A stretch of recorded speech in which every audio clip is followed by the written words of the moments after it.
Hello and welcome back to Timeless Tales, where we explore history, current events, and the stories that shape our world. Today, we are diving deep into the ongoing conflicts and humanitarian crisis in the Democratic Republic of Congo. This is a country that has suffered through decades of violence, political instability, and suffering, and it seems like the situation is escalating once again. If you have never heard of the DRC, or if you don't know much about its history, this episode will give you a closer look at why it has become one of the world's most troubled regions.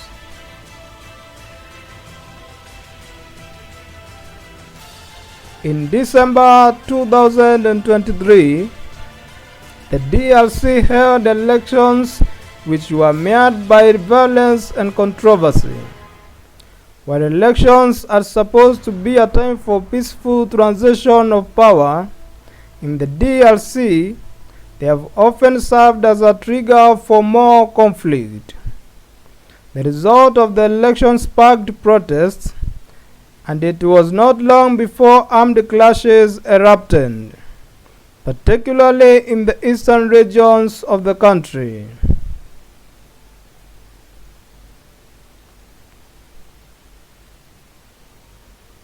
Two key rebel groups, M23 and the Allied Democratic Forces, or ADF, have been central to the escalation.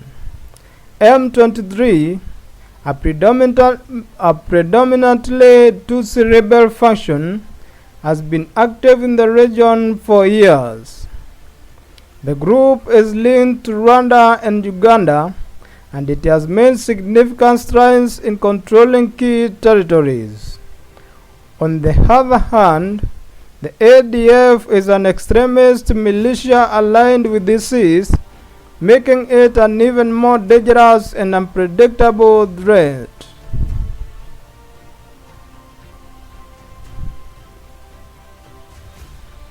This recent wave of violence has turned the DRC into one of the world's most significant humanitarian crises. By February 2024, the United Nations reported a staggering 7.2 million internally displaced persons in the country. This makes it one of the largest displacement crises globally, and it is only getting worse.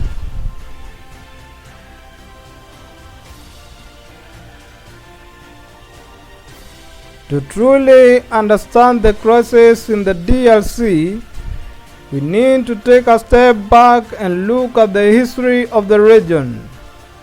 The roots of the conflict date back to 1996, when the first Congo War broke out. This was a direct consequence of the 1994 Rwandan genocide, in which nearly 1 million ethnic Tutsis and moderate Hutus were killed by extremist Hutus. As a result, around 2 million Hutus fled to neighboring countries, with many settling in refugee camps in eastern Zaire, which would later became the DRC.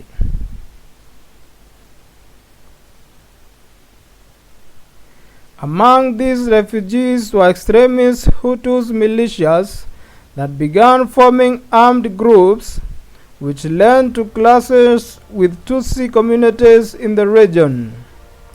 This situation quickly attracted the involvement of neighboring countries, including Rwanda and Uganda, each with their own agendas and grievances.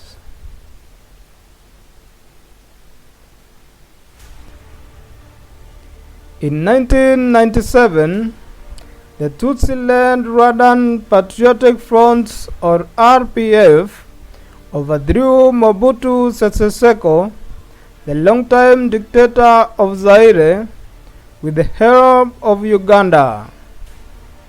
Laurent Kabila, a leader in the rebellion, took power and renamed the country to the Democratic Republic of Congo. However, tensions quickly arose between Kabila and his former allies, particularly Rwanda. This led to the outbreak of the Second Congo War in 1998, which is often referred to as Africa's World War due to the involvement of multiple African nations.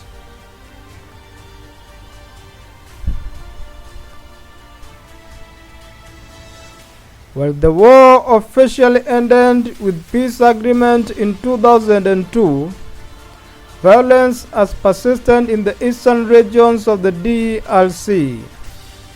New rebel groups like M23 have emerged, and foreign interests, particularly in the country's mineral wealth, have further fueled the conflict.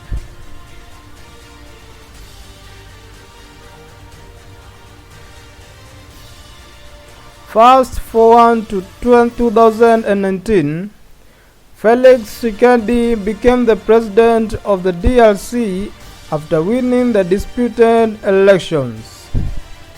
His history marked the first peaceful transfer of power in the country's history, but the country's challenges did not end there. Tshisekedi inherited a state plagued by armed conflict, political instability, and a major health crisis, including an Ebola outbreak.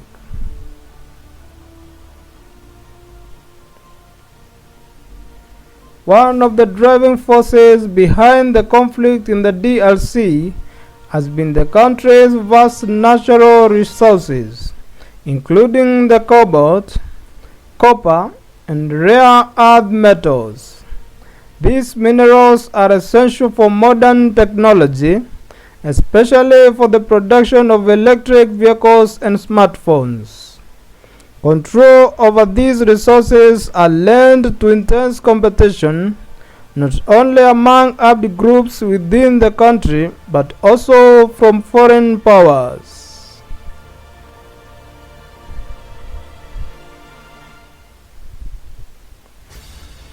China has become one of the most significant foreign players in the DRC, particularly in the mining sector.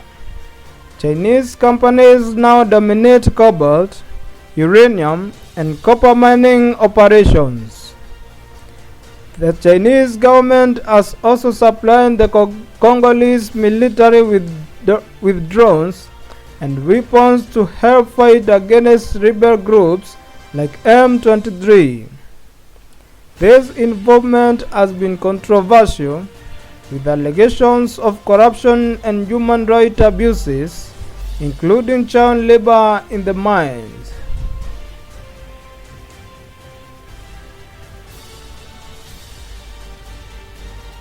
The United States, meanwhile, has restricted the import of minerals linked to armed groups, making it harder for the DRC to fully engage with the Western markets.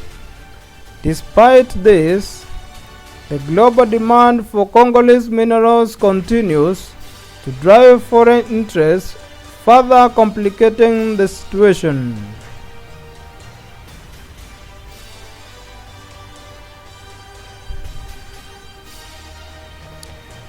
As of early 2024, the violence has intensified, particularly in the eastern city of Goma. M23 rebels, supported by Rwanda, has made significant gains, including taking control of Goma itself.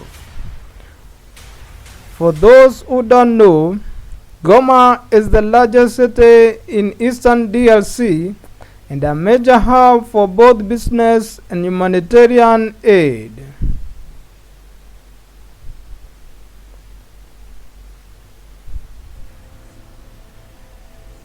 When M23 fighters entered Goma in February 2024, they encountered fierce resistance from the Congolese military. resulting in the deaths of over 100 people and nearly 1,000 others being injured. The fighting has been intense, and though it briefly subsided,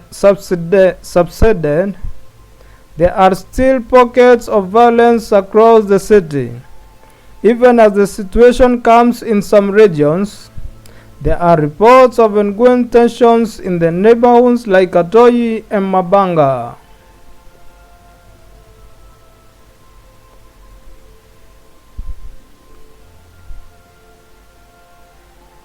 The political leader of M23, Bertrand Bisimwa, has promised that their forces are working to bring security and stability to the areas they control.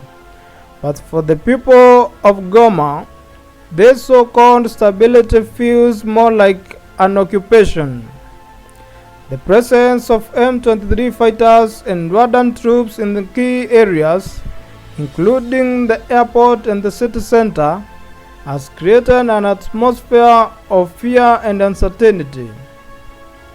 For many residents, this is an all too familiar feeling, as they have endured years of displacement and violence.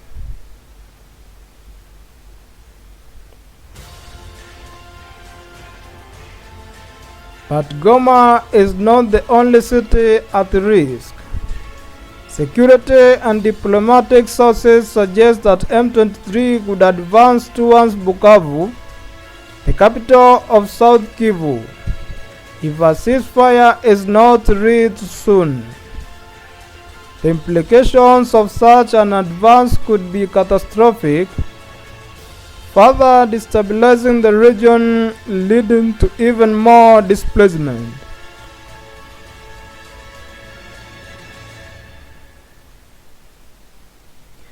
The humanitarian crisis in the DRC is a tragedy that has been unfolding for decades. The violence has left millions without homes, food, or medical care. Organizations like Medicines Sans Frontiers and the International Committee of the Red Cross has been working tirelessly to provide aid, but they face constant challenges.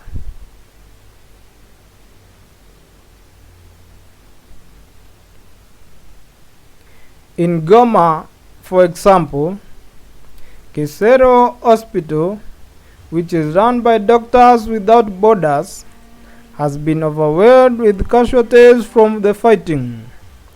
Armed groups have even looted medical supplies, making it even harder to treat the wounded. This situation is compounded by a lack of basic resources like food, clean water, and electricity.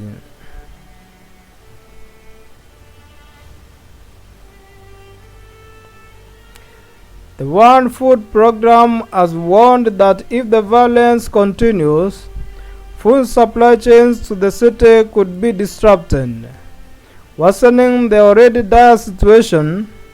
The people of the DRC in the desperate need of help, but with fighting continuing and access to the aid restricted, it is unclear how much longer they can survive in these conditions.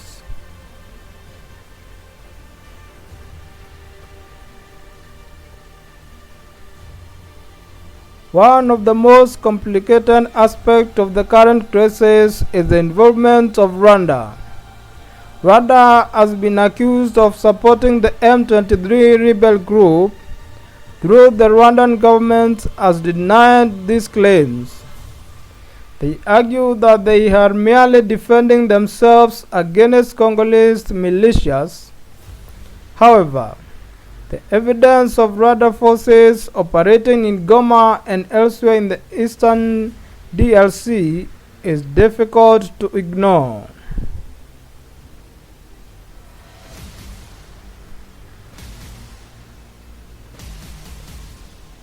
The international community, including the United States and European nations, has called for an immediate ceasefire.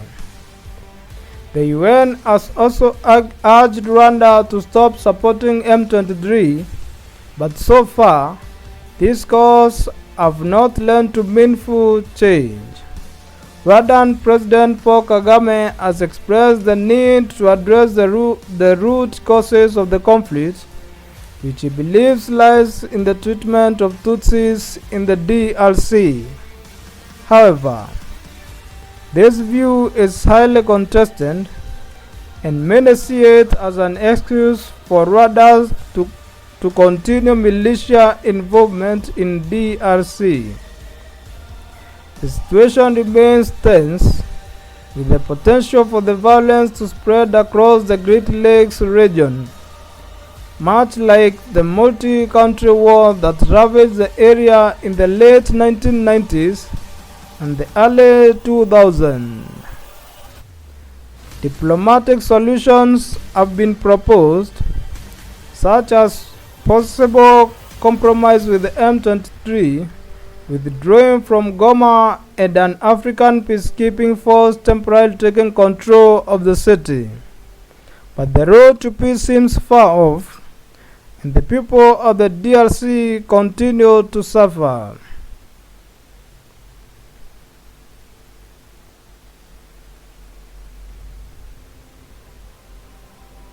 As we wrap up today's episode, it is clear that the situation in the Democratic Republic of Congo is one of the most urgent and tragic crises in the world today.